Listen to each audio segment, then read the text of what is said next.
अस्सलाम सर। वालेकुम अस्सलाम। असाइनमेंट में क्या समझ नहीं आ रहा। नहीं सर, क्लियर है तो। चलो मैं बता देता हूँ फिर से एक दफ़ा। अच्छा, अफवान। जी सर। सर असाइनमेंट खोलने सामने भी बताते रहेंगे हम। हाँ, देखो तुम मेल नहीं करा करो मुझे। यहाँ पे टेंडेंट का ऑप्शन आ रहा होगा तुम्हारे पास ना। जी सर। सर वो अपने भाई थे ना, तो उन्होंने कहा लाओ मैं जमा कराऊँ। हाँ, तो जब भी वो उन्होंने मेल कर दिया। उनको उनको बता पता देना। नहीं था ये चीज। उनको ये जब भी बात सर बता देना। मेल कर दिया उन्होंने। हम्म, उनको ये बात बता दोगे तो उनको भी पता चल जाएगी ना फिर।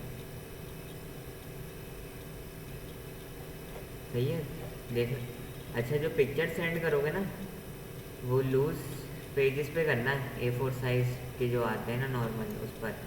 इसलिए फिर वो आप लोग काफ़ी बड़े बड़े जो लीगल साइज पेजेस होते हैं ना, या A5, वो काफ़ी बड़े हो जाते हैं तो फिर वो फाइल में अटैच नहीं हो पाते। हाँ, एक साइज़ के पेपर सही रहते हैं।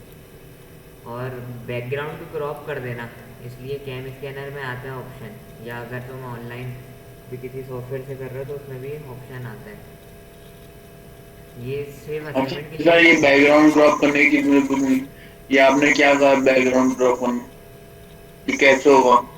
अरे उसमें आता है भाई ऑप्शन। सिर्फ पेजेस अच्छा। मुझे नज़र आए, बाकी मतलब जैसे तुम्हारा आ रहा होगा ना, कॉपियाँ वॉपियाँ रखी हुई हैं या नोट्स वगैरह रखे हुए हैं, वो नहीं आना चाहिए, वो सही थोड़ी होता। अच्छा। सही है। इसका एक बार मुझे बता देना, मुझे आता नहीं ना इसलिए। और राइट योर नेम, ये लिख लेना, रोल नंबर, ये हर ये चीज़ें जो है ना, समझ लो ये वो चीज़ें हैं जो तुम्हें एग्जाम में भी, असाइनमेंट को, इस सब में लिखनी होगी। ऑन टॉप ऑफ योर, और फिर डेट भी, जिस दिन असाइनमेंट करा है या क्विज करा है या जो भी पेपर की डेट थी। कीप, और हार्ड कॉपी संभाल के रखना। Sorry sir. वालेकुम अस्सलाम। हार्ड कॉपी का उसको अपने पास जो है ना रखना, खो वो नहीं देना। इसलिए हो सकता है मैं तुम लोगों से मांगूँ ना फाइल में लगवाने के लिए। और एक सिंगल पीडीएफ फाइल में बना कर भेजना, जो भी भेजो असाइनमेंट को, एक या डॉक्यूमेंट। अच्छा, माइक बंद कर दो अभी, जैसे जब सवाल हो ना तब वो ओपन करके पूछ लेना। अब देखो इसमें क्या करना है, एक ये तुम्हारे पास डेटा सेट है, सही है, इलेक्ट्रॉनिक कस्टमर स्टोर्स का है डेटाबेस। अब इसमें ये क्या बता रहा है, बाइस कंप्यूटर क्या है, क्लास वेरिएबल है। ये रहा तुम्हारा क्लास वेरिएबल, इसके ऊपर डिसीजन मेक होगा, मतलब ये आउटपुट वेरिएबल हो गया ना तुम्हारा। और हमारा कंप्यूट किसको करना है, कौन कौन से इनपुट को करना है, एज और इनकम वालों को करना है, एज और इनकम। तो इसमें हमें जीनी इंडेक्स इसका मालूम करना है, हमें फाइंड आउट करना है the Gini index of age and income. फिर इसमें हमें ये डिटरमाइन करना होगा इन दी एंड, जब इन दोनों का हम लोग जीनी इंडेक्स में कैलकुलेट कर लेंगे तो फिर हमें इन दी एंड एक स्टेटमेंट लिखनी होगी या ऑब्जर्वेशन लिखनी होगी कि हमारा रूट स्प्लिट कौन सा बनेगा, बेस्ट रूट किस पे बनेगा। तो सबसे पहले पेरेंट पे जो तुम्हारा बेस्ट स्प्लिट बनेगा तो वो रूट एट्रीब्यूट कौन सा होगा, आपको ये बताना होगा। तो जाहिर सी बात है, जब आप जीनी इंडेक्स कैलकुलेट कर लोगे तो रूट इस कंडीशन बता दोगे कौन सा रूट कंडीशन बनेगा। और वो मैं बताता हूँ आपको कि रूट कंडीशन कैसे हमने मालूम करा था। अगर हम लोग अपने पुराने लेक्चर्स की तरफ जाएं, एमएल पे, देखो यहाँ पर मैंने तुम लोगों को सिखाया था डिसीजन ट्री में कि रूट इंडेक्स कैसे वो मालूम करते हैं। फॉर एग्जांपल ये था हमारा एग्जाम्पल, और ये क्वेश्चन है रिफंड मैरिटल स्टेटस और टैक्सेबल इनकम और चीट। सही है। चीट हमारा क्या है, क्लास वेरिएबल है जिस पे आउटपुट बेस है, आउटपुट वेरिएबल है जिस पे आउटपुट बेस करेगा। इनपुट हमारे ये और ये थे, हमने ये फाइंड करा था। हमने इसलिए इसको फाइंड नहीं करा है, कंटिन्यूस वेरिएबल पर डिसीजन ट्री सही वर्क नहीं करता। तो हमने पहले जीनी इंडेक्स किसका मालूम करा, रिफंड का, तो रिफंड के अंदर भी पहले हमने जी नहीं मालूम करा उसका यस, और फिर जी नहीं मालूम करा उसका नो, फिर इसको हमने फिर जीनी इंडेक्स हमने फिर होल रिफंड का मालूम करा, तो उसका ये फॉर्मूला था। इसमें ये क्या है अपॉन 3, ये क्या है तुम्हारे यस और नो है with respect to this sheet variable के रिस्पेक्ट से यस कितने आ रहे हैं और नो कितने आ रहे हैं। टोटल नंबर ऑफ यस कितने हैं, टोटल नंबर ऑफ देखो यस कितने हैं इसमें 1 2 3, तो टोटल नंबर ऑफ 3 यस है, सही है। और नो कितने हैं टोटल नंबर 3 ये हैं, तो जाहिर सी बात है नो 7 होंगे। अब इनके यस के अकॉर्डिंग आपको इनको देखना है, तो यस में नो कितने आ रहे हैं देखा, यस में नो एक भी नहीं है, यस में नो एक भी नहीं है, तो 0 लिख दिया 0.3। और अब जो है यस में हमारे सॉरी यस में हमारे यस कितने आ रहे हैं पहले ये देखो, यस में हमारे इसमें शीट में यस कितने आ रहे हैं, एक भी नहीं आ रहा, तो हमने 0 लिख दिया। अब यस में हमारे नो कितने आ रहे हैं, 1 नो है 2 और ये थर्ड, तो 3/3 होगा। यस में हमारे नो कितने आ रहे हैं चीट वेरिएबल के, रिफंड अगर यस है तो चीट के नो कितने हैं 3 है। अब ऐसे ही अगर हमारे रिफंड की अगर टोटल नंबर ऑफ कितने हैं हमारे नो 7 है, तो अपॉन में 7 लिख दोगे। अब 7 की कॉरिस्पॉन्डिंग देखोगे कि नो के कॉरिस्पॉन्डिंग चीट में यस कितने आ रहे हैं, पहले ये गिनना शुरू करो, 1 2 और 3 यस आ रहे हैं, तो 3/7 कर दोगे, और जो रेस्ट होंगे वो तुम्हारे 7 और 4 होंगे। कि अब नो के अकॉर्डिंग चीट में नो देखोगे 1 2 3 और ये 4, तो ये 4 हो गया, तो ये तुम्हारा 0.49 किसकी वैल्यू निकलेगी, जीनी रिफंड नो की और जीनी रिफंड यस की 0 निकली। अब इनको कैसे मालूम करोगे, अब ये जीनी रिफंड मालूम कर रहे हो पूरा होल का कैसे मालूम करोगे, 3 क्या थे तुम्हारे यस थे और 10 क्या तुम्हारे टोटल नंबर ऑफ रिकॉर्ड, तो 3/10 और उसकी वैल्यू क्या थी इस यस की 0 थी, तो उसको मल्टीप्लाई करा दिया 0 से, फिर प्लस करोगे 7 कितने थे 9 थे, और आउट ऑफ कितने में से 10 में से, और उसकी वैल्यू क्या थी 0.49, तो 0.343 ये आपकी जीनी रिफंड की वैल्यू आ गई। फॉर एग्जाम्पल इसका स्क्वायर क्यों कर रहे हैं बता दें बस। ये इसलिए कर रहे हैं कि इसका फॉर्मूला है, सही है, जीनी का इसके फॉर्मूले में ही स्क्वायर है, इस वजह से कर रहे हैं, जो उसका फॉर्मूला है ना जीनी का हम उसी को ही फॉलो करेंगे। इसमें देखो 1 भी तो आ रहा है, माइनस हो रहा है, फिर ये सिग्मा है, मतलब सम करोगे और पी मतलब जो भी तुम्हारा एट्रीब्यूट है J/T, टी क्या है तुम्हारा टोटल नंबर ऑफ येस और टोटल नंबर ऑफ नो, ये येस के लिए कर रहे हो और ये नो के लिए कर रहे हो। और ये जे क्या है कि जे जो है इसको देखिएगा, इसके येस के कॉरिस्पॉन्डिंग नो कितने हैं और येस के कॉरिस्पॉन्डिंग नो कितने हैं, तो ये करेगा। अब फिर हम स्प्लिटिंग कंडीशन मालूम करने के लिए कर रहे हैं मैरिटल स्टेटस की। अब जाहिर सी बात है मैरिटल स्टेटस में कितने वैल्यूज़ हैं डिफरेंट, सिंगल, मैरिड और डिवोर्स 3 हैं। तो पहले तुम सिंगल का मालूम करोगे जीनी इंडेक्स, फिर डिवोर्स का और फिर मैरिड का। तो सिंगल के लिए देखो सिंगल कितनी दफ़ा आ रहे हैं टोटल, इसमें 4 दफ़ा आ रहे हैं। अब सिंगल के कॉरिस्पॉन्डिंग पहले येस से करोगे फिर नो से करोगे, तो सिंगल के कॉरिस्पॉन्डिंग येस 2 हैं और नो भी 2 हैं, तो ये करोगे तो 0.5 आ जाएगी मैरिटल स्टेटस सिंगल का जीनी।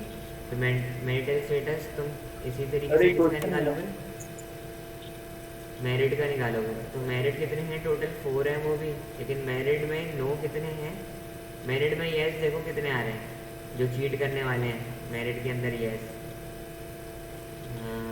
एक भी नहीं है देखो, तभी हमने 0 लिखा 0/4, और मैरिड के अंदर नो चीट करने वाले कितने टोटल 4 ही हैं, तो 4/4, तो इसका 0 आ गया। फिर मैरिड के अंदर डिवोर्स देखोगे तो टोटल नंबर ऑफ डिवोर्स 2 हैं, और एक जो है चीट कर रहा है येस कर रहा है मतलब, और एक चीट नहीं कर रहा डिवोर्स वाला बंदा, तो वो होगा, तो ये 0.5 की वैल्यू आ गई। अब फिर इसको वही करोगे कि ये जो अपॉन की वैल्यू वो इधर रख दोगे, इसकी अपॉन की भी वैल्यू इधर आ जाएगी और इसकी अपॉन की वैल्यू इधर आ जाएगी। मतलब आप इसमें क्या बता रहे हो कि टोटल जो हैं हमारे 10 रिकॉर्ड में से सिंगल हमारे 4 हैं, उसकी वैल्यू मल्टीप्लाई करोगे, फिर बताओगे कि टोटल जो है हमारे मेरिट 4 हैं 10 में से, उसकी वैल्यू मल्टीप्लाई करोगे जीनी की, फिर प्लस करवाओगे, टोटल जो है हमारे डिवोर्स 2 हैं 10 में से और उसकी वैल्यू मल्टीप्लाई करोगे तो उसकी वैल्यू आ जाएगी। वैल्यू क्या है 0.3 और ये क्या है 0.343। तो जिसका जीनी इंडेक्स की वैल्यू ज़्यादा होगी वो हम एट्रीब्यूट लेंगे।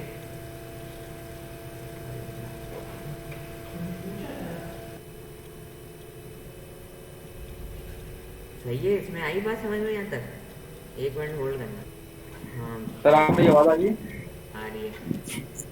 सर लास्ट वाली एग्जांपल में आप जो आपने लिखा था 2 डिवाइड बाय 4, तो 4 तो समझ में आ गया 4 कैसा है, लेकिन 2 समझ में नहीं आया 2 कैसा आ रहा है, तो उसको थोड़ा सा समझा दें।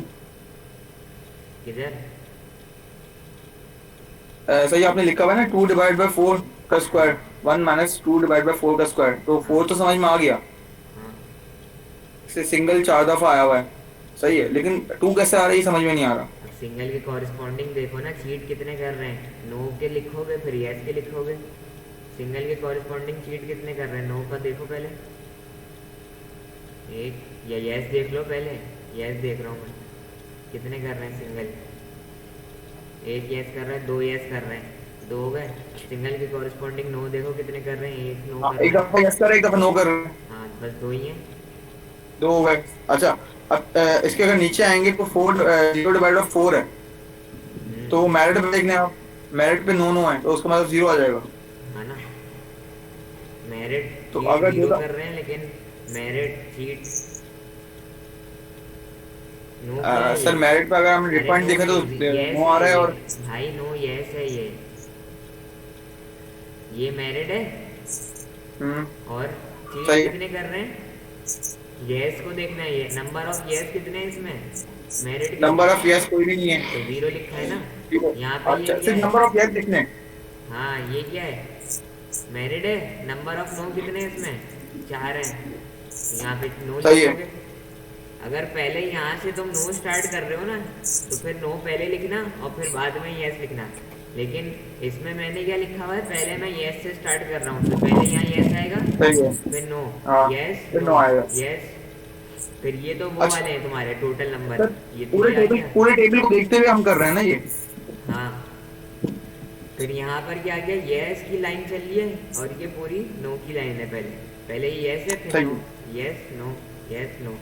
यस किसका है, डिवोर्स का, नो किसका है, डिवोर्स का, यस किसका है, मैरिड का, नो किसका है, सही। मैरिड का। तो ये क्लियर है। अब जिसकी Clear वैल्यू है, clear। ज़्यादा आएगी उसको हम रूट स्प्लिट रूट बनाएंगे, कि सबसे पहले वहाँ से ट्री ब्रेक होना शुरू होगा, मतलब बाइनरी ट्री में वहाँ से डिसीजन ट्री जो है हमारा ब्रेक करना शुरू करेगा। तो हमारी वैल्यू किसकी ज़्यादा आ रही है ये बताओ। एक ये क्या बोले सर, दोबारा रिपीट करिए प्लीज, 0.3, आपकी आवाज थोड़ी लैग कर रही है। वैल्यू किसकी ज़्यादा आ रही है हमारी, वैल्यू किसकी ज़्यादा आ रही है, सही आ रही है 0.5 आ रही है हमारी। 0.5 कहाँ है चंदा, जीनी इंडेक्स देखो, पूरा होल एट्रीब्यूट का पूछ रहा हूँ, होल पूरा एक उसका, ये तो पार्शली मालूम करा है ना, पार्शल के बाद पूरा एक रिफंड का जो निकाला है मैंने, जीनी आर मतलब पूरा उस कॉलम का निकल रहा है।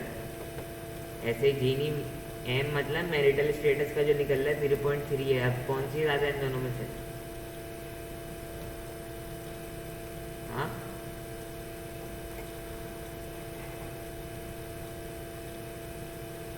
अरे वैल्यू कौन सी ज़्यादा है, sir marital status marital status की कहाँ से ज़्यादा आ गई,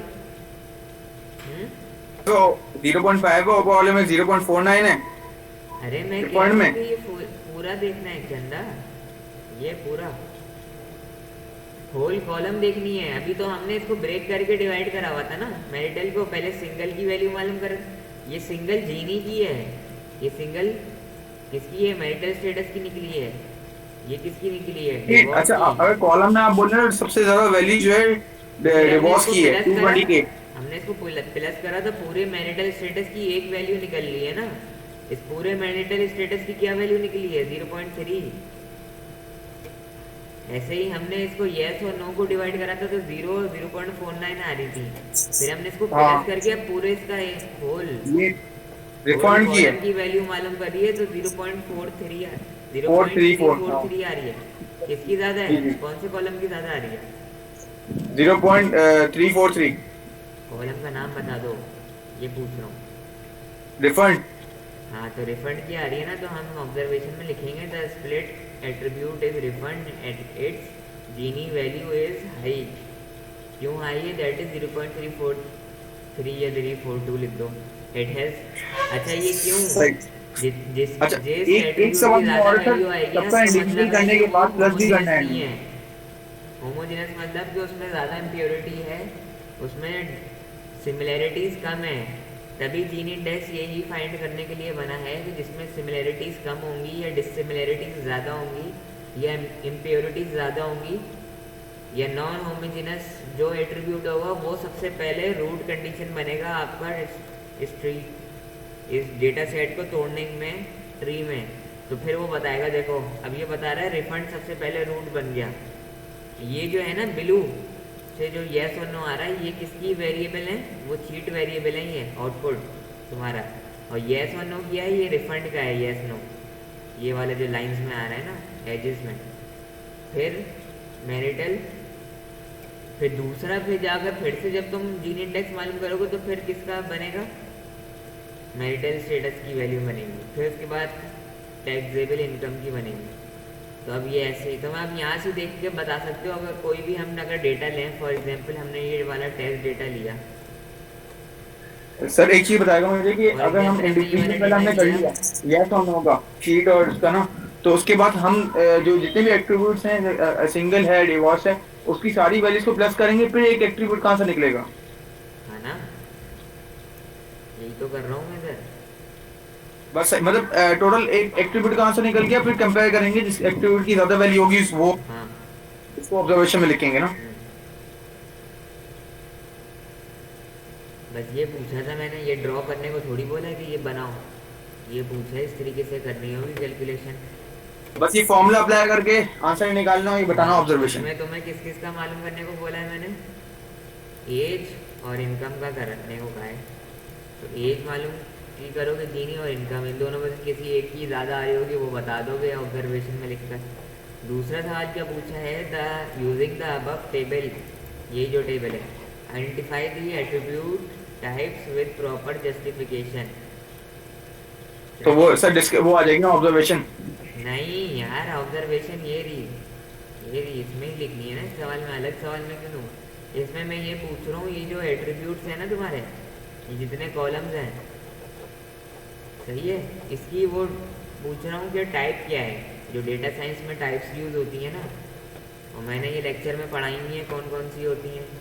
कैटेगोरिकल होती है, कैटेगोरिकल के अंदर दो टाइप्स होती हैं, एक नॉमिनल और एक ऑर्डिनल। और कंटिन्यूस कौन सी होती है? जिसमें न्यूमेरिक वैल्यू आ रही है उसको कंटिन्यूस बोलते हैं। वो यहाँ लिखी भी दी है, देखो कौन सी कैटेगोरिकल है। इन्होंने तो सिर्फ डायरेक्ट कैटेगोरिकल लिख दिया ना, तो मैं ये बताना हो कैटेगोरिकल है तो, लेकिन कौन सी कैटेगोरिकल है, ऑर्डिनल है या नॉमिनल है? सही है। ये जो मैंने स्लाइड्स बनाई है ना, इसमें मैंने ऊपर डिफाइन करा हुआ है कि नॉमिनल कौन सी होती है और ऑर्डिनल। लेकिन ये दोनों किसकी बिलोंग करती हैं? ये दोनों कैटेगोरिकल ही होती हैं, नॉमिनल भी और ऑर्डिनल भी। यहाँ लिखा हुआ है नॉमिनल ऑर्डिनल आर कैटेगोरिकल। लेकिन तुम्हें ये बताना होगा कि ये रिफंड, जैसे इसमें मैंने पूछा है ना कि एज या आर आई डी क्या है, नॉमिनल है या ऑर्डिनल है या कंटिन्यूस है? एज क्या है, नॉमिनल, ऑर्डिनल या कंटिन्यूस? जिस एक को भी तुम वो करोगे ना सेलेक्ट, कि फॉर एग्जांपल तुमने इसको सेलेक्ट कर लिया कि ये जो है कंटिन्यूस है, तो फिर इसका तो मैं साथ में मैं रीज़न भी मांग रहा हूँ कि तुमने इसको क्यों सेलेक्ट करा है एज कंटिन्यूस। तो तुम जाहिर सी बात है तुम्हें जब उसकी प्रॉपर्टीज़ पता होंगी कि कंटिन्यूस की क्या प्रॉपर्टीज़ होती हैं, क्या मीनिंग होती है, तो तुम उसका वो लिख दोगे, उसका मतलब 1 से 2 लाइन का, कि कंटिन्यूस मैंने इसलिए चूज़ करा है कि कंटिन्यूस में ही ये लाई कर रहा है, और कंटिन्यूस के ये कंडीशंस होती हैं। ऐसे ही एज का लिखोगे कि एज ऑर्डिनल है या नॉमिनल, तो जो नॉमिनल और ऑर्डिनल की कंडीशंस या कंटिन्यूस की जो कंडीशंस है ना इन एट्रीब्यूट्स की, वो तुम बता देना बस। यहाँ लिखोगे तुम फॉर एग्जांपल जैसे ऐसे पेंट या नोट पैड खोल लेते हैं। यहाँ लिखा तुमने नहीं यार, ऑर्डिनल इक्वल टू क्या लिखोगे अब यहाँ, या ये लिख लो R I D equal to continuous. तो इसके नीचे इसकी जस्टिफिकेशन दोगे कि क्यों क्यों तुमने लिखा, तो फिर बताओगे कि ये जो है न्यूमेरिक डेटा है और ये सारी चीज़ें। तो पहले करने से पहले ही मेरा लेक्चर देख लेना, जो मैंने लेक्चर स्लाइड ये कंटिन्यूस, नॉमिनल और ऑर्डिनल क्या होते हैं, ये मैंने सब लेक्चर में दिया हुआ है और पढ़ाया भी था पिछले लेक्चर में। लेकिन तुम लोग तो जो हो क्या करते हो, आवाज़ बंद करके लग रहा है सो जाते हो, भाग जाते हो। सही है, ये लेक्चर हैं, इसमें देख लेना, अगर नहीं समझ में आए तो फिर और नेट से देख लेना। बाकी मैंने बहुत आसानी से मैंने इसमें सारी एग्जांपल लिख दी हैं किस टाइप के नॉमिनल, ऑर्डिनल और कंटिन्यूस होता है, इससे बहुत आसानी से आ जाएगा तुम्हें। सही है, और कुछ पूछना तो नहीं है इसके बारे में? नहीं सर कुछ।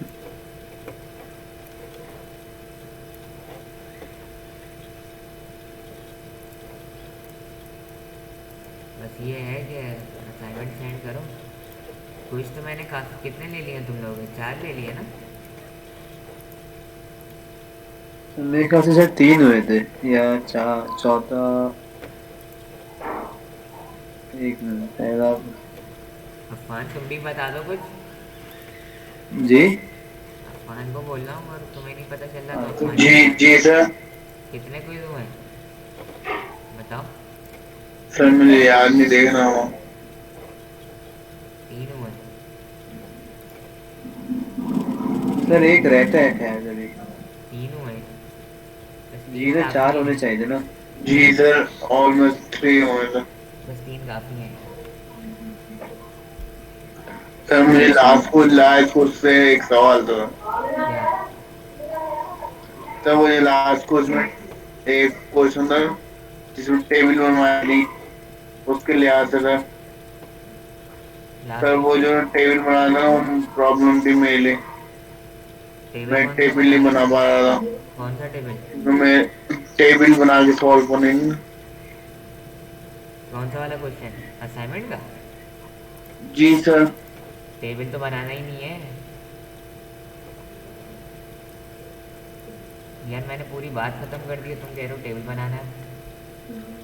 मैं ये जी बोल सर रहा वो हूँ कि ऊपर का जो टेबल है उसमें से जो एट्रीब्यूट है ना, उनको बताओ कि उनकी डेटा टाइप क्या है, जो मशीन लर्निंग और डेटा सर साइंस में यूज़ सर होती वो हैं। जो ऑफ स्क्रीन वाला सवाल था, वो वाला सवाल कर रहा हूँ, क्विज 3 जो था।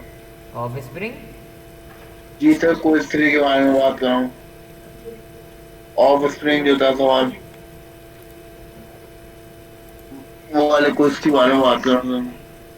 हाँ, तो इसमें टेबल क्या है? उसमें जो टेबल बनाना है वो मुझे प्रॉब्लम है सर। क्या प्रॉब्लम कर रहा है? सर मैं टेबल नहीं बना पा रहा हूँ क्योंकि मैं लेफ्ट हाथ नहीं चल रहा है सर। मैंने लास्ट टाइम भी अरे तो पूरा टेबल नहीं सिर्फ बनाओ, कॉलम बना दो उससे खींच सिर्फ के, रूलर से सॉल्व खींच कर के। दो सर, इतना काफी है। क्या? टेबल भी ना बनाओ, मतलब सिर्फ मैं पेपर में सॉल्व कर जमा करा दूँ। यार तो कॉलम तो डालोगे ना उसको, कॉलम तो खींचोगे ना, पूरा ऐसे मतलब टेबल नहीं बनाओ हेडिंग लेकिन कॉलम तो खींच दो। सर वही, मतलब कॉलम नहीं खींच पा रहा हूँ क्योंकि मेरा लेफ्ट हाथ नहीं चलता ना सर, तो स्केल नहीं पकड़ पा रहा हूँ। तो फिर लेफ्ट हाथ नहीं चलता तो जी ये सर। ऐसे करो, फिर जो है ना गैप लिख कर करके लिख देना। यस सर, ये कर सही सही है। है, ताकि उससे पता चल जाएगा कि ये कॉलम ही बन रही है। जी सर, ये मेरी प्रॉब्लम थी। लास्ट टाइम तो क्विज में लेकिन मेरे देख भाई ने लेना बना करने के से पहले जमा कहीं करा दिया। ऊपर नीचे ना कर देना लाइनों को। जैसे नहीं सर। सम वाली वैल्यू में तुमने एवरेज में लिख दी, एवरेज वाली तुमने मैक्स में लिख दी, ये सब देख लेना लिखते हुए। जी सर, प्रॉपर लाइन में सॉल्व करूँ। सही है। जी।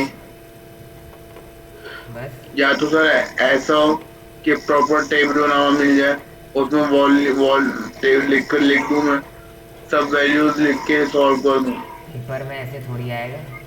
खुद बस बता तो दिया तुम्हें, अब सोल्यूशन कर लेना उस तरीके से। जी सर, ये चीज ये तरीका नहीं है। और अब बस तैयारी करना शुरू कर दो। मिड जी दिसंबर के सर। बाद से तुम्हारे एग्ज़ाम शुरू हो जाएंगे फिर। जी सर। और इस दफ़ा मिड टर्म का फाइनल टर्म ऐसा नहीं आएगा जैसे मैंने मिड में दिया था सीधा। इस दफ़ा जो है ना कॉन्सेप्चुअल आएगा, जिसने क्लासें ली हैं सिर्फ वही कर पाएगा पेपर इस दफ़ा। जी सर, ओके सर। और कुछ नहीं होगा। सही है सर। सही है। बाकी फाइनल जो मिड के बाद पढ़ा है उसमें उसका मटेरियल ज़्यादा आएगा।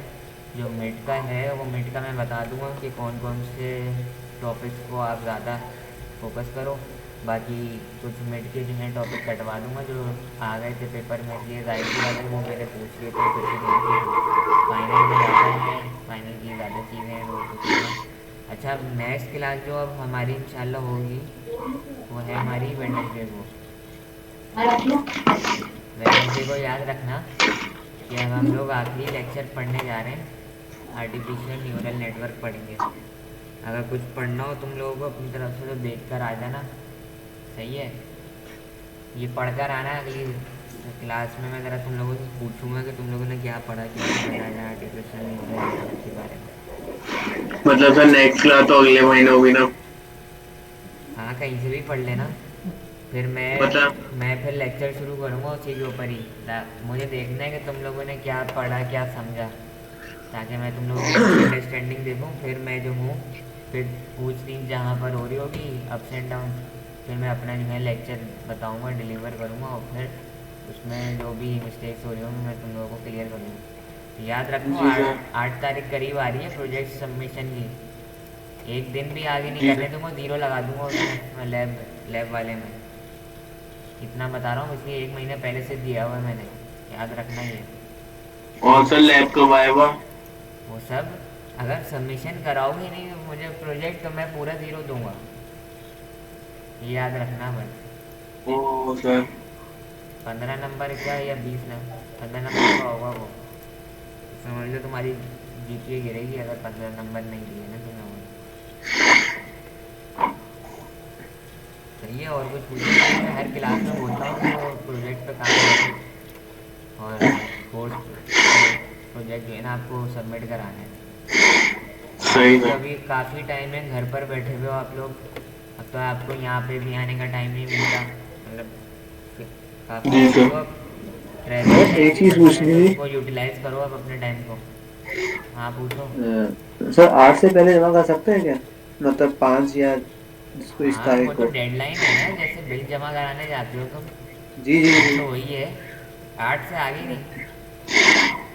नहीं नहीं सर, 8 से आगे नहीं होगा। 5 हम्म, तक या 4 तक होते हैं आराम से। हाँ वो क्योंकि तो प्रोजेक्ट जो है ना तकरीबन होए। फिजिकल लाके जमा करा देना। बाकी वाइवा मैं तुम लोगों को ऑनलाइन ले लूँगा, और मैं फिर एक दिन ऑनलाइन क्लास तो होती रहती है ना हमारी, रख कर उसको स्केड्यूल कर जी देंगे। लैब में ही ले लूँगा जिस दिन लैब करा रहा हूँ ना, जिस दिन आर्ट आर्ट आर्ट को लास्ट लैब होगी ना उसी दिन वाइवा ले लूँगा ऑनलाइन, और मार्किंग कर दूँगा उसके हिसाब से कि किसने क्या। मतलब मुझे और सर पता चल जाएगा पहले और किसने जमा ज़्यादा हो काम जाएगा करा है, किसने कम काम प्रोजेक्ट तो करा है। एक्स्ट्रा एक्स्ट्रा नंबर मिलेंगे सर? क्या कह रहे हो एक्स्ट्रा एक्स्ट्रा? क्यों मिलेंगे? अगर प्रोजेक्ट पहले जमा हो जाए तो एक्स्ट्रा नंबर मिलेंगे सर? एक्स्ट्रा नंबर एक- उसको दूंगा जिसने एफर्ट करी है। सही है। जी। बस एक्स्ट्रा नंबर एफर्ट करके एक्स्ट्रा नंबर मतलब यही है 15 में से ही मिलेंगे। जिस बंदे ने जितना काम करा हुआ उसको पूरे नंबर दूंगा मैं, जिस बंदे जी ने सर। उतनी। इसलिए तुम लोगों से ग्रुप कहने को मैंने ग्रुप पूरा तुम लोगों को हैंड दिया हुआ था कि तुम लोगों ने कहा था सर पूरा 4 बंदे को ही ग्रुप बना दें, आसानी हो जाएगी। तो ये याद रखना। जी सर। तो वहाँ पे मैंने लीनियंसी दिखाई। अब यहाँ पे तुम लोगों को जो है प्रिपेयर होकर आना है, जो मैं सवाल जी पूछूंगा सर। उसके जवाब जरूर देना। जी सर। सही है। और वो जी मैंने सर। लैब्स बताई थी ना एग्ज़ाम के लिए, लैब एग्ज़ाम, याद है? जी सर, इम्पोर्टेंट है।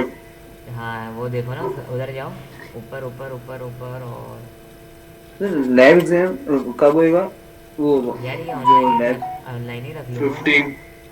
ये आपने कौन सी डेट बोली थी याद नहीं आ रही, 11 थी, 15 थी, ऐसी कुछ थी। वही मैं ढूंढ रहा हूँ अपने ज़रा व्हाट्सएप पर, मिले तो तुम्हें फिर। मेरे ख्याल से शायद 11 या 15 में कुछ शायद थी 15, ऐसी। 15 को शायद कही थी मैंने, अगला हफ्ता जो जी आता है ऐसे ना कुछ उसका। बोला था आपने लेकिन कि लेकिन लैब जो आपको बताइए उसकी मैं वाइवा लूंगा 15 या 11 में से, ऐसी डेट बोली थी आपने। हाँ ये रही।